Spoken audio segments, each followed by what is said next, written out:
Everybody, welcome to the Underrated Podcast. This is a podcast where we discuss the films that we feel are underrated or perhaps underappreciated, or those that have just slipped under the radar and passed most people by.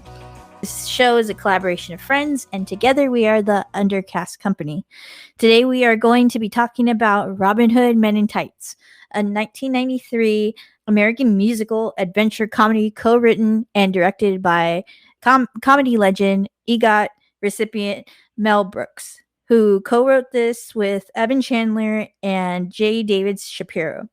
This Robin Hood parody starred many comedic greats such as Dave Chappelle, Richard Lewis, Tracy Ullman, Roger Rusk, Carrie Elwes, As You Wish, and surprise cameos from Dom DeLuise and Sir Patrick Stewart. Long live Charles Xavier. Professor X. This film surprisingly has a Rotten Critics score of 40% on Rotten Tomatoes, but the audience score was 81%, and a 6.7 on IMDb.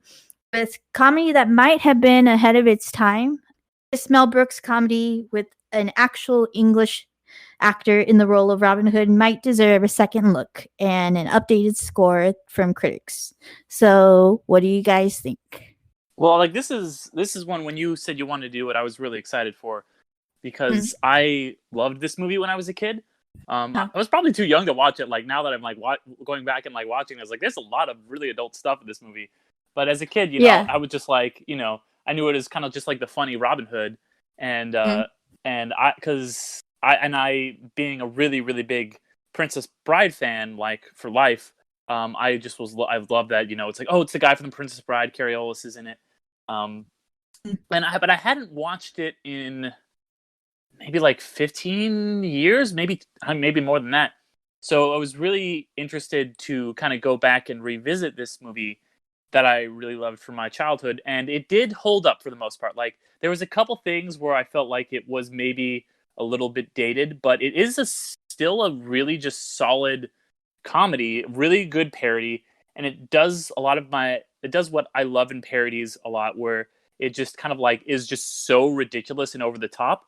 And it's like that throughout the whole movie. There's not like to compare it to another Mel Brooks movie that is really beloved, Blazing Saddles. That movie, it goes really really meta at the end, where they are kind of going through all the different stages and stuff. Whereas this movie is pretty meta throughout the entire thing. There's always kind of like wink wink nudge nudge, this is a movie, like the scene where they read the script and stuff like that, and all that stuff. And I think that it is just, it might, even today, I think it's still my favorite Mel Brooks movie. Carrie Elwes is obviously, like you said, he's actually an English actor. So it's great that, he kind of calls out Kevin Costner when he's like, unlike some other Robin Hoods, I can do a British accent. And so I thought, like you said, the casting was great. There's all these, you've got Richard Lewis, or from what's his name, right? From Curb Your Enthusiasm. Yeah, he's great. Obviously, kind of like all the, Dave Chappelle in a very early role. Yeah, just really, and a really solid, funny retelling of the kind of Robin Hood story. It mostly takes from kind of like the other really popular tellings of Robin Hood with the Men in the Prince of Thieves one with Kevin Costner that had come out a couple years before, which was really obviously popular at the time. The old 30s one with Errol Flynn, and then the only other one that I knew really well, the only one I think I've actually had seen up to that point, which was of course the Disney Robin Hood, when you have like the archery contest and all the stuff.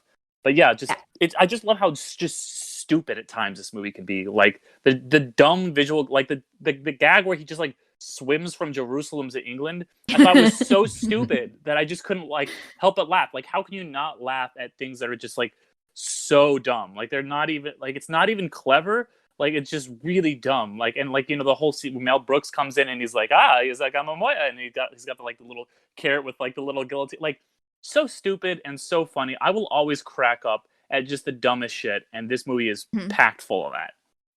Yeah, this was going on that like this was my first Mel Brooks, first Carrie Elwes movie. I watched Princess Bride after this actually, and also like you like I kind of like was exposed to it at a very early age for some reason. Yeah, it's always been my favorite Mel Brooks movie. I guess I've just always been prone to like archery, Robin Hood, and all that.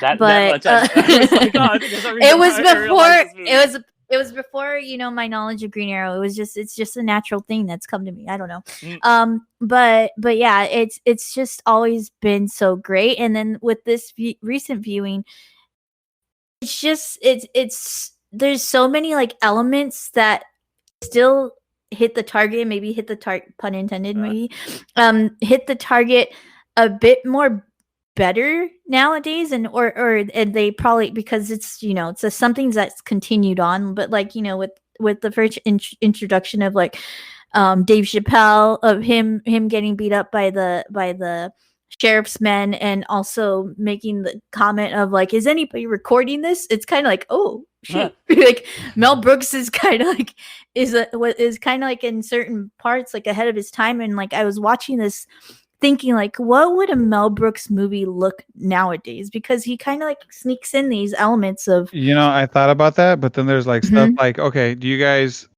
Okay, when I was a kid and I saw the movie, right? I never got the reference of why there are jockeys on top of camels, right? Mhm.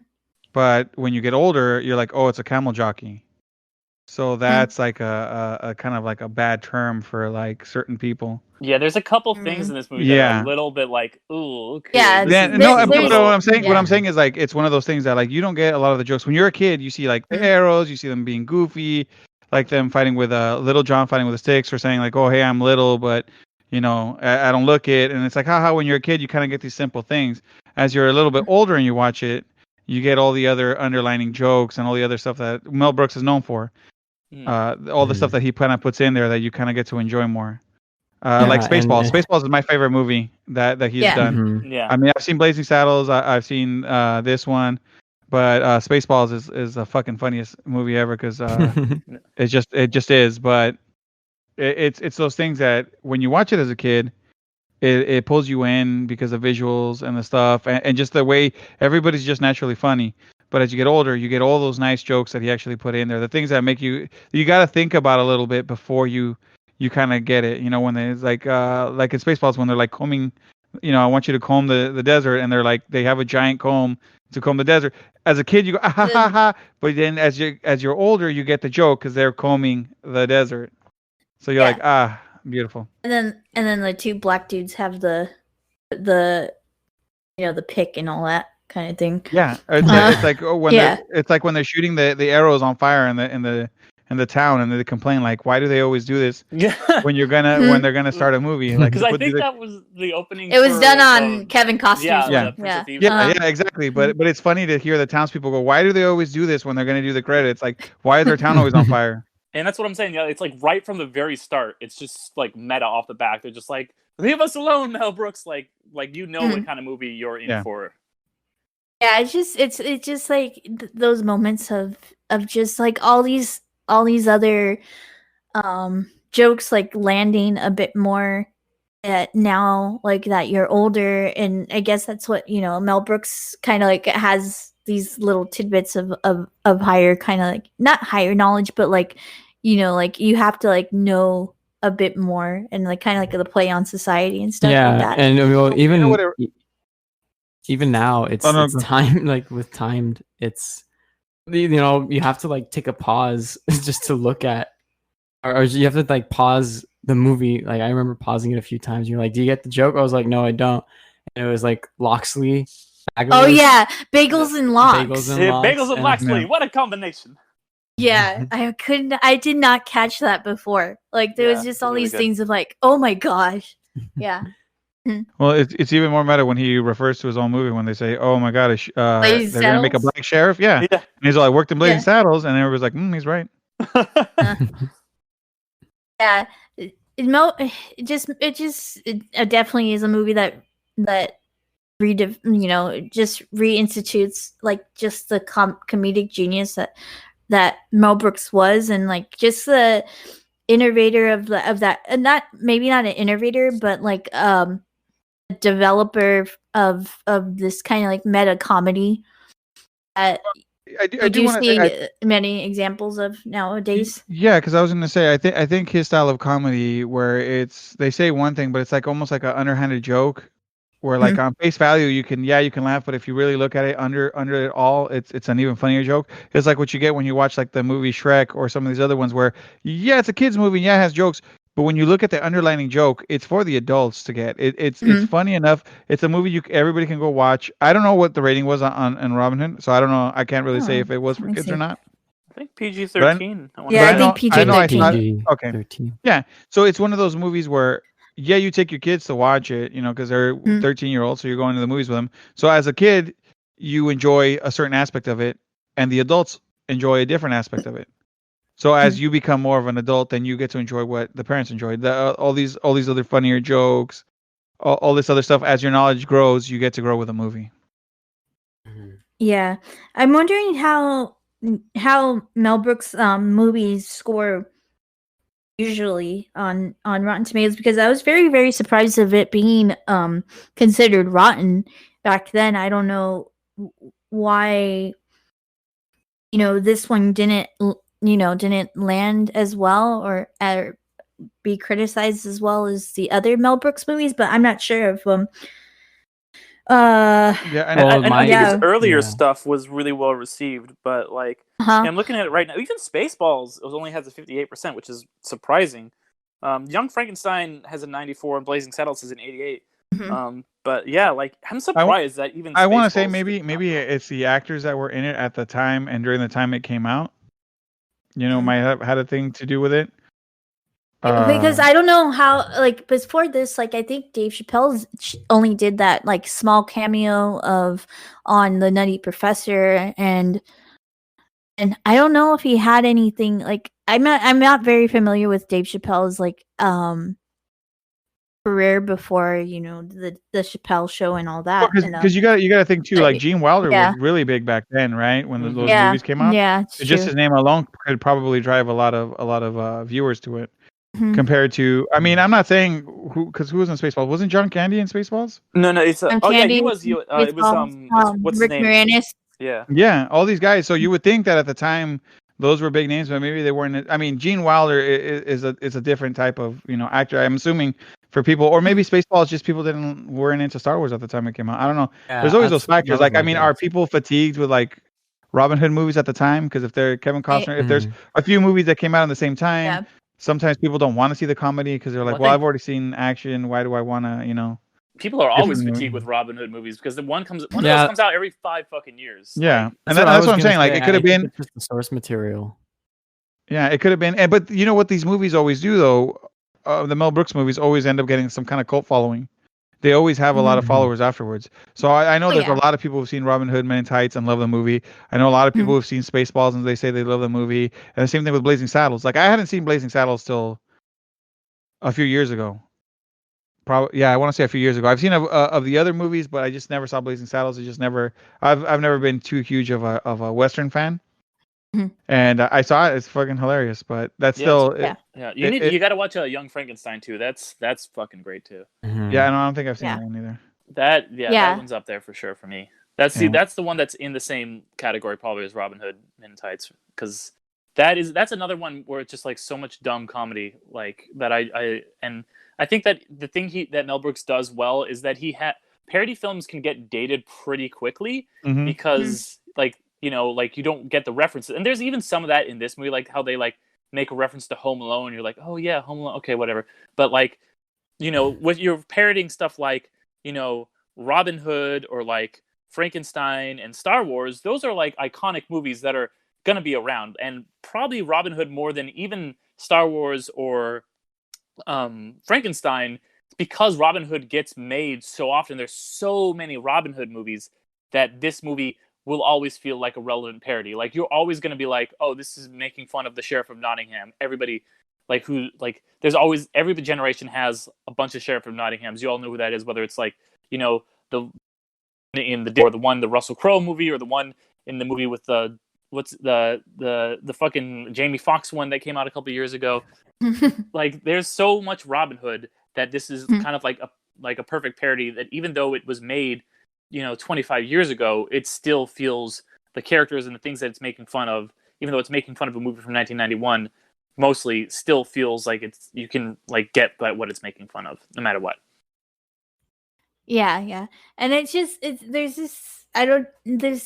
comedy that kind of like stands the test of time of just like you said, simpleton, not I wouldn't go far as dumb, but simpleton kind of comedy, just simple things that don't take too much time or thought, and it's just done so easily that it's a very fun movie to watch. And just, I don't know, it's it always makes me so laugh so much of how the sheriff of Rottingham just cannot, he's basically like a vocal dyslexic person, where he like mixes up words and things like that, and just him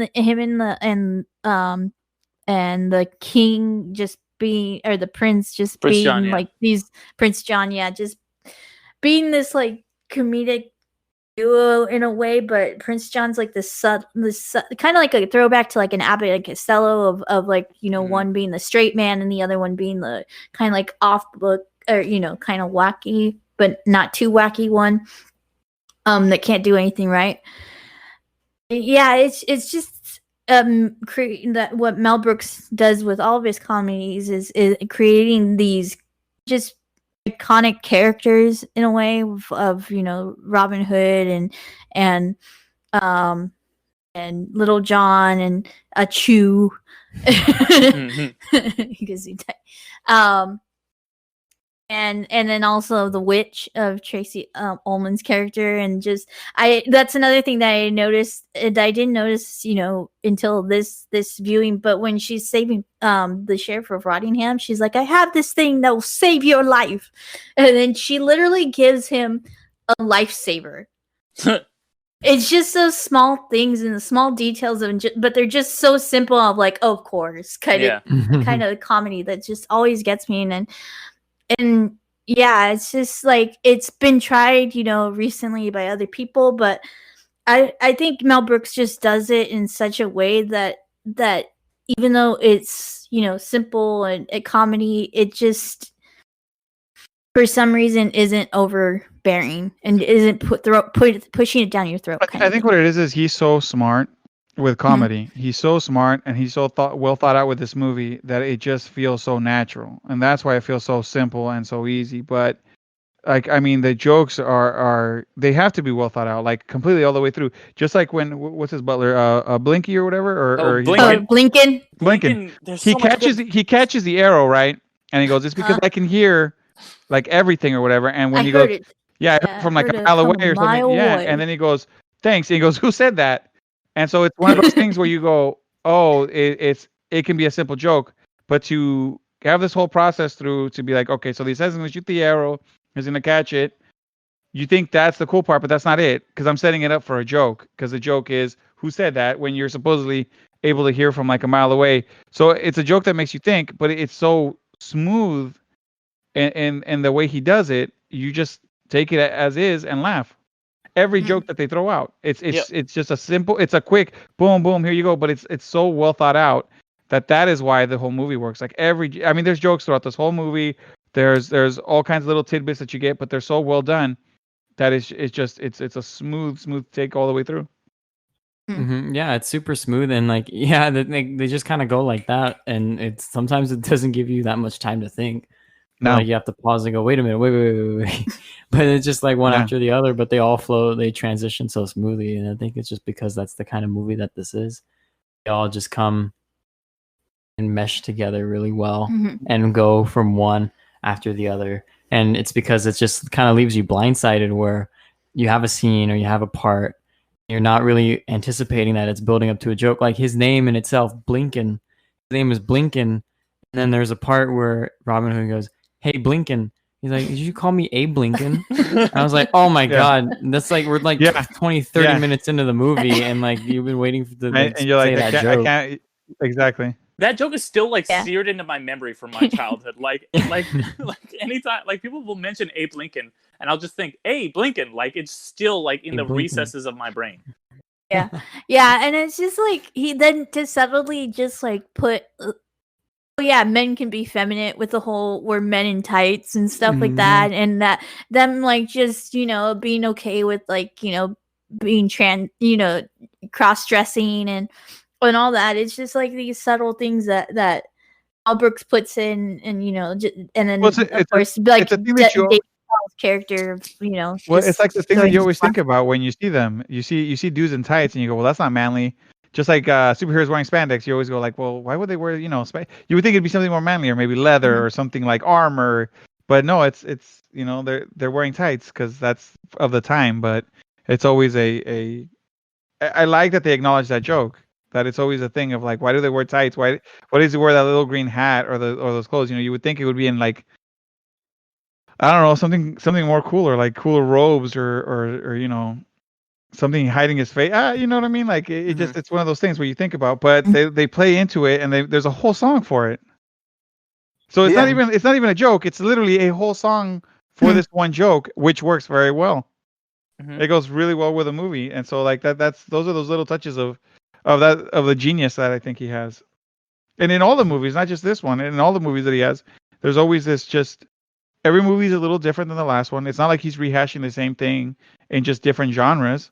It's always putting in this effort of every joke lands, every joke hits, everything that's there is perfect, or it's probably not even on there. I bet you there's a bunch of stuff that they threw out because it maybe didn't mesh well. But these things are like boom, boom, boom, joke, joke, joke. Here's a song, there's this, there's that, boom, joke, joke, joke, and it's just the movie.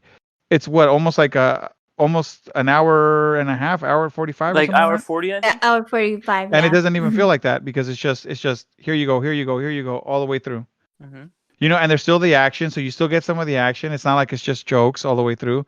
There's still some kind of diversity in the movie with a hero and the princess, which is funny, but it's just it's an overall good movie. Yeah.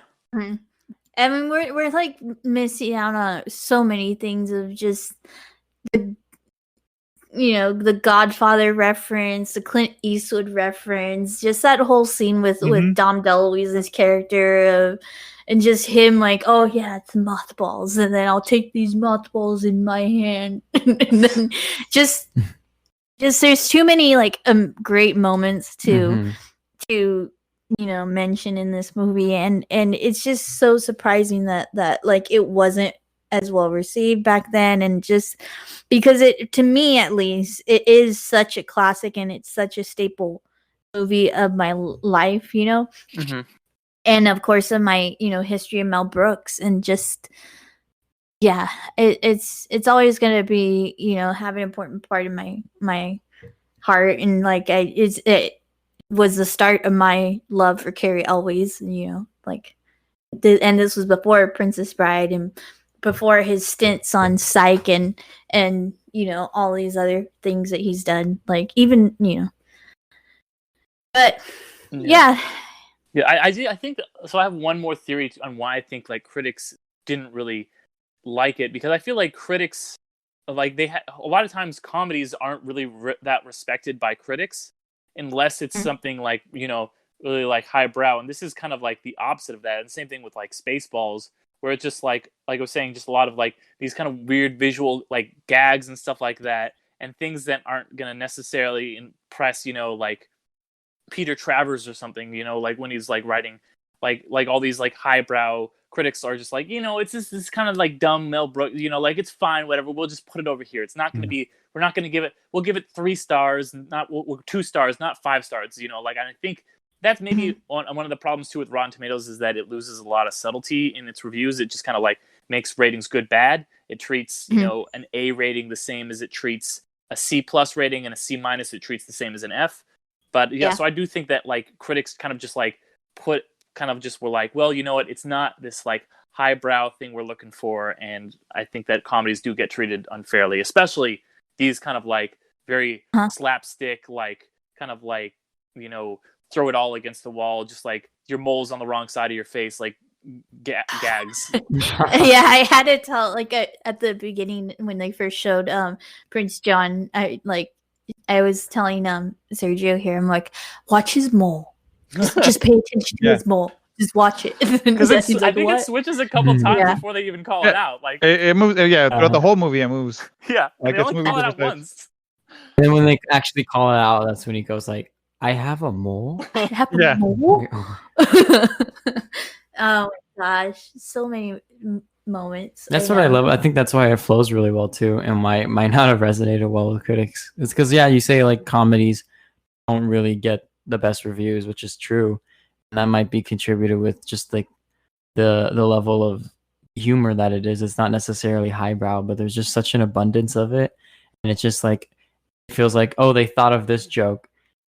It fits well in this movie. Let's put it in this movie, and it just fits.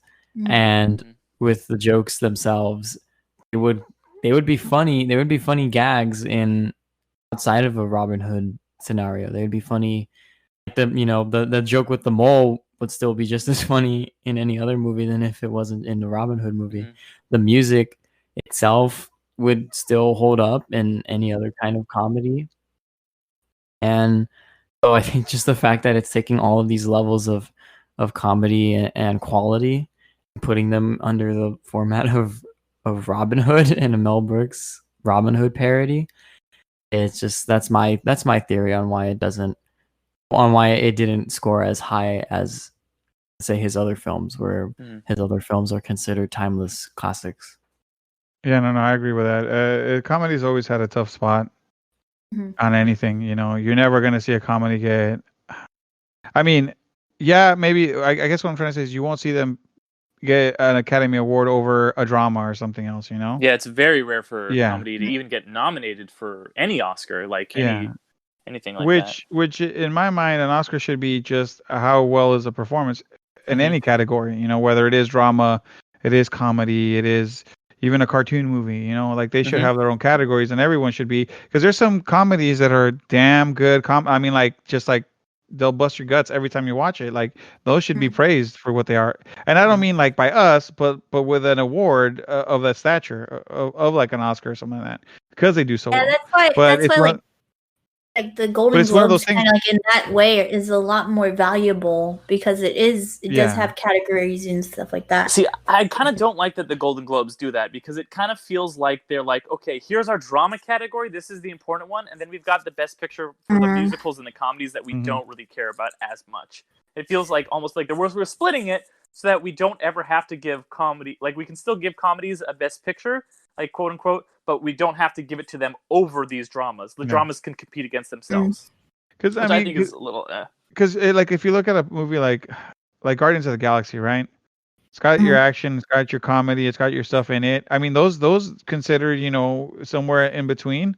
So there's movies like that. I'm not saying that one, but there's the one that comes to mind right now, really quickly. But there's movies like that where they could win an award. They could push their way through. But they're not, because comedy is just, it's always been I'm not saying that it's lowbrow, but for some odd reason people feel that dramas are more important, like that's where the acting is. But I gotta say, to make somebody laugh and actually believe that you're funny is also take some acting, take some talent. Yeah, no, for sure. Like, and that's why I'm so impressed by like all the great comedic performances in this movie, because they are like pretty much playing it straight. Like they are doing these like big bombastic performances, and like they're not like except for maybe like a couple, like Mel Brooks is a little bit, but like like Cary Elwes and like Richard Lewis, they're doing like kind of like these deadpan like serious performances. That's why like Leslie Nielsen in Airplane has such a great, one of the all-time great comedic performances, because he's like a really dramatic actor. Like he'd been known primarily for dramas up till that point. And then he gives this like stoic deadpan performance in this comedy to saying these ridiculous things that are like so like, but in such a straightforward way. And I think that a lot of the performances in this movie are like that. Yeah. I agree. So maybe we end it off with say our favorite lines of this movie, since we talked about how it has so many lines. one that's just stayed with me for my since the first time that I saw it to now, that is just been one of my favorite, is from Little John when they're about to cross they're trying to cross the bridge, and Little John's like, well, a toll is a toll and a roll's a roll. If we don't get no tolls, then we don't get no rolls. And then he's like, I made that up. And it's just that line just always kills me, and it's just so simple and just so rhyming, and just it's so great. So what's yours? Probably like Dave Chappelle's Malcolm X impression. Yeah, that shit was hilarious. It caught me so off guard when he's and like, how perfectly he delivers it, and he is with the glasses and everything. Yeah, just so with the hand it's not gestures just too. Malcolm X. It's Denzel Washington's Malcolm X. Yeah. Yeah. I was like, is this supposed to be Malcolm X? And then and I was watching it years after both movies have come out, I was like, oh shit, yeah. It's Denzel's it's because a movie about him played by Denzel Washington came out recently around that time. Yeah. So when I just see that, I was like, what the hell? If you've been had, wait. Just the delivery, and he just nails it. Yeah. Fred? I'm gonna say the song when they're singing their Men in Tights song. That whole thing for me, every time I see the movie, that's what I think of when anybody brings it up. That's the one thing, and it's the whole song, the whole dance, the whole thing. It's I know it would be a favorite line, but it's just that's the iconic part of me to this movie. Like when people talk about it, that's the one thing that comes to mind. Yeah, I bring up Dave Chappelle, I bring up these other lines and stuff like that, but it's that scene of them all dancing, doing that as a kid I still remember to today. That every time I watch it, I go, oh, okay, this is my favorite part coming up right now. Yeah, it's a great song and dance number. Yeah, actually, it really legitimately, it's amazing. It's like, a good throwback. Men in Tights, yes. Just the delivery of that. Yes. I think, I think my favorite has to be. There's so many good to choose from, but just off the top of my head, I think. And I want to ask you guys one more question after this too, because I was thinking a question. But my favorite line, I think, is when Blinken gets hit in the head or something, and he goes, "I can see." Oh yeah. The tree, and he's like, "Nope, I was wrong." That was really funny. Yeah, I remember that. I have one more question for you guys before we wrap up that I wanted to ask, and that is, what is your guys? And this is a good question for you, Ariel, especially I think because of your love of archery. But what is your guys' favorite Robin Hood movie? Is it this one, or is it another one? And which one? Because I think that this one is my favorite. It beats this one. Because there's some other good ones. I like the Disney one. I even like the Russell Crowe one, which I know people hate, but I kind of got a soft spot for it. But this one takes the cake for me. Too. Yeah, it is this one. It was actually the first one that I really watched, which was very random. But it's this one. I do have a special part in my heart for the Disney one, just because just the style of it's classic Disney and the ooh lady loo. And this is truly no joke is my favorite Robin Hood movie. I'm gonna have to say I think it's just this one because I don't think I've seen any of the other Robin Hood movies. Even the Disney one, in my opinion, I don't really feel the Disney one. But yeah, for me, it's either this one or it's pretty much this one. Like the Disney one, I like, but mainly for its animation style. The only one that I've ever seen, well, the only one that has come out in my time, is the one with was Eggsy, and Jamie Foxx. Yeah. And that one was super forgettable, and so it's definitely this one. Cool. Yeah, I think we're all in agreement. Then this is the best Robin Hood movie. I mean, I haven't seen the Earl Flynn one. Congratulations, Mel Brooks! You've earned the spot for best Robin Hood movie. Alrighty, well. Thank you guys for listening. Hit that subscribe button on your podcasting app to make sure you are always notified when a new episode of this show comes out, and continue to hear us babble. Please, if you're willing to give us a rating and review, it really helps us and lets us know what you'd like to hear from this podcast, because we can only get better with your help. So once again, we are the Undercast Company. Also, if you're looking for conventions, not so much right now, but eventually, we have our other nerdy content. Please check out Nerd Incorporated page on social media at Nerd Incorp. Hoping to post some San Diego Comic-Con stuff in a little bit. I know I'm behind, but then also the DC fandom information. Yeah. So, and if you're looking for some Marvel discussions, please check out our other podcast, Infinity Stones and Dragon Bones. Anticipate episode coming out kind of soon because Agents of S.H.I.E.L.D. is ending, I think, and then we'll probably discuss what Hellstrom trailer came out from San Diego Comic-Con, and also, the future Marvel that's coming out hopefully soon too. We also have some new projects that are here and around the corner. We have our podcast You've Never Seen, which just premiered on the 1st, and we discuss pop culture and cinematically known movies that at least one of us has never seen. And Derek is developing a new show called Gateway Episodes, where he discusses with a few of us an episode of television that can act as a gateway into the series. Yep, and that'll be out by the time this podcast will have come out 2 days ago. If you guys are listening. Oh, okay. Yeah. So You've Never Seen, the scheduling of releases for those two podcasts is You've Never Seen will be coming out on the 1st of each month, and Gateway Episodes will be coming out on the 15th of each month. Okay. And so we'll be back soon with another underrated film, so stay tuned, and thanks for being amazing. I'll see you in another life. Later, everybody.